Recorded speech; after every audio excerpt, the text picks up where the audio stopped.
Esse é o Polo da Guerra e nós vamos falar da situação na Ucrânia. Hoje, 27 de dezembro de 2024, são 12 horas em Maputo, 12 horas também em Kiev. No momento em que gravo este vídeo, a Rússia fez os seus ataques na Ucrânia durante a madrugada desta sexta-feira com drones Shahed, mas sem conseguir causar grandes danos. A linha da frente também continua sem grandes alterações. Parece que a Ucrânia continua atingindo alvos importantes aqui no Oblast de Rostov.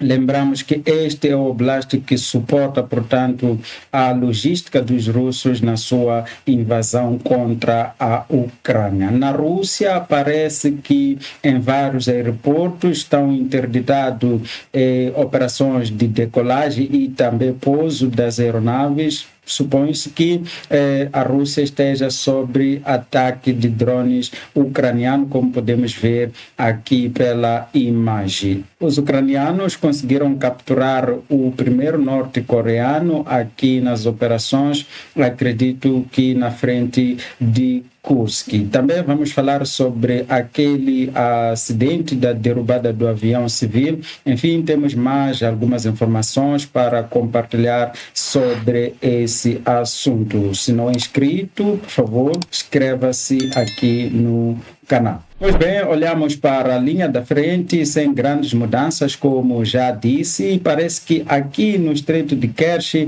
os russos ligaram aqueles dispensadores de fumo para, enfim, ocultar aqui a ponte de Kerch, e a ponte está interditada. Então sabemos que depois que os ucranianos fizeram aquele primeiro ataque, acho em 2022, os russos têm tido muitas cautelas em usar esta ponte e de vez em quando ela fica de fato interditada, e neste momento está interditada. Aqui em Rostov, os ucranianos atingiram mais alguma coisa aqui em Novoshensk.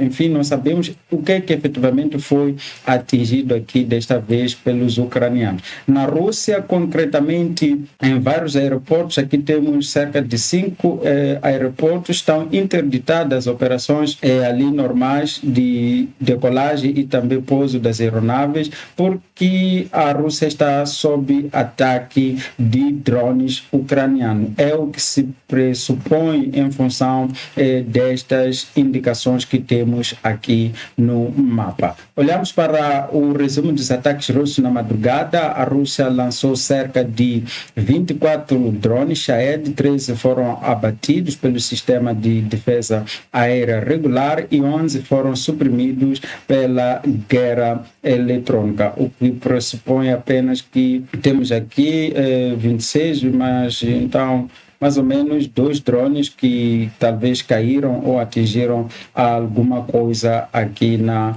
Ucrânia. Agora temos informações detalhadas sobre esta informação que já havia feito menção no vídeo de ontem, onde os russos reclamavam de alguns voluntários russos que se juntavam às suas unidades e que no final das contas pareciam sabotadores, ou seja, pessoas que colhiam informações sobre o posicionamento dessas unidades russas para depois mandarem mísseis. Então aqui temos informação detalhada do Noil Report, diz que 3 oficiais russos foram mortos em uma operação bem sucedida conduzida pela Ucrânia, pela GUR e pela SBU e por outras forças. A operação teve como alvo uma reunião de oficiais russos com um ataque de HIMARS de precisão. Então parece que os espiões que têm se apresentado nessas reuniões ou nessas unidades russas que vão lá como voluntários, depois de um tempo eles entregam as informações aos ucranianos e, na verdade, podemos concluir que sim, são agentes de inteligência da Ucrânia que acabam dando essas informações, ou então aquele outro grupo que é o grupo de pessoas que não são necessariamente do exército ucraniano, mas são pessoas da resistência que lutam nas linhas de trás contra os russos. Então parece que aqui acabaram dando informações e um HIMARS visitou os russos, como podemos ver neste vídeo. Então aqui o HIMARS chega, não deu nem espaço para os ratos fugirem ali os russos acabaram sendo vaporizados. Bom, parece que os russos ali na Crimeia estão construindo posições de defesa em algumas bases aéreas. Em Saki, temendo ataques ucranianos, agentes da TESH Information trouxeram estas informações dizendo que existe ali algumas aeronaves como o Su-24M e o Su-30SM e que os russos estariam reforçando ali as suas defesas, temendo que a Ucrânia faça os ataques. Então, a TESH parece ser um grupo de inteligência ucraniana que fornece esses dados de inteligência. Penso que a Ucrânia não terá problema com esses sistemas, vai conseguir sim atingir as bases russas ali na Crimeia, porque a Crimeia, afinal de contas, é ucraniana. Agora sim, falamos sobre o assunto da derrubada do avião civil. Isso aconteceu no dia 25 e no mesmo dia, ali na direção de Grozny, o avião ia em direção a Grozny, primeiramente, acabou desviando sua rota porque Grozny, no mesmo instante, estava sob ataque. Agora temos informações detalhadas que confirmam, segundo o chefe da inteligência ucraniana Budanov, diz que o sistema de defesa aérea russa Pantsir S-1 é que foi o responsável pela derrubada desta aeronave das linhas aéreas de Azerbaijão. Tínhamos já a informação de que, de fato, a aeronave havia sido derrubada e discutia-se qual teria sido o sistema usado para derrubar entre um míssil portátil e um sistema de defesa. Agora, todas as fontes, incluindo a Reuters e a Euronews, alegam, de fato, que o avião foi derrubado usando o Pantsir S-1, mas aqui um desastre que os russos cometem ao longo desta guerra. Bom, esta é a primeira captura do norte-coreano em terra da Ucrânia ou da Rússia, mas na luta ali da Rússia na invasão contra a Ucrânia.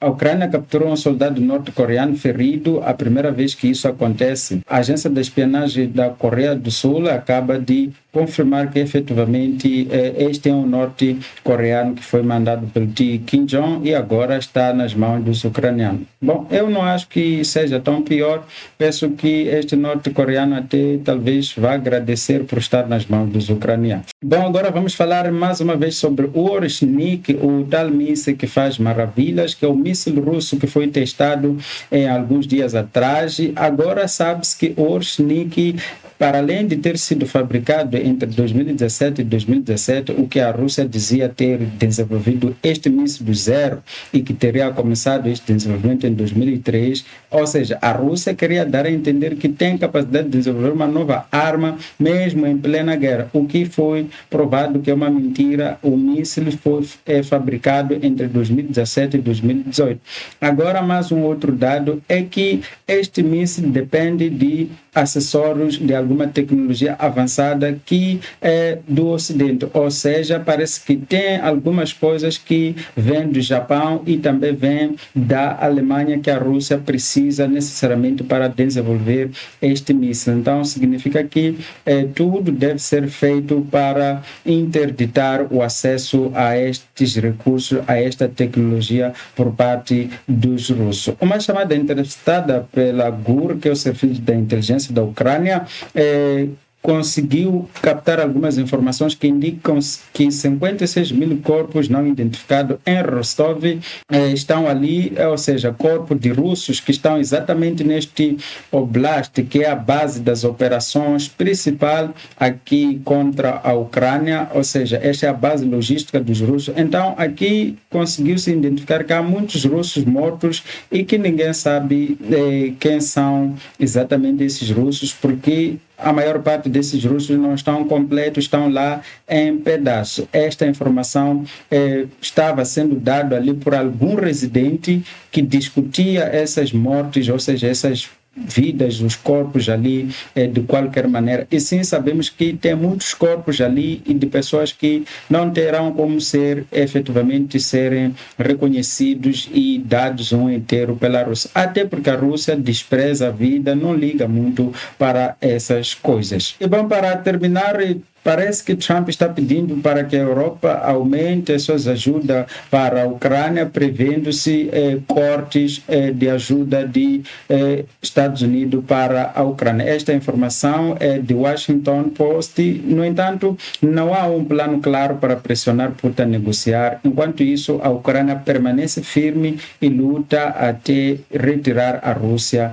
dos seus territórios. Bom, eu já falei sobre este assunto. Eu acho realmente que o Trump tem um problema que a visão do Trump é muito mais uma visão interna. Ele realmente é um tipo de pessoa que não parece muito focado em entender que a própria segurança dos Estados Unidos talvez dependa, até por isso que a política de defesa dos americanos foi esta, de alguma forma, que muitas pessoas chamam de intervencionista, mas a verdade é que os Estados Unidos sabem que se o mundo não estiver seguro, isso significa uma ameaça para eles. Então, os Estados Unidos têm que, de fato, estar aqui entre o equilíbrio entre ser intervencionista ou ser também um país que, de fato, preocupa-se com a sua própria segurança. Então, nós vivemos num mundo efetivamente globalizado, onde temos que entender que não tem como a gente estar seguro, nós, no nosso país, você aí no seu país, se os seus outros vizinhos, seus parceiros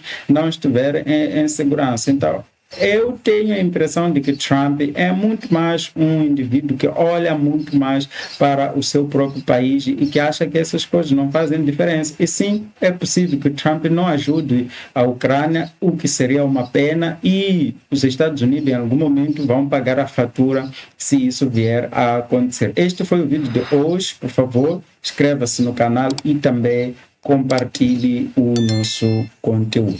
Obrigado por assistir até o fim. Até a próxima.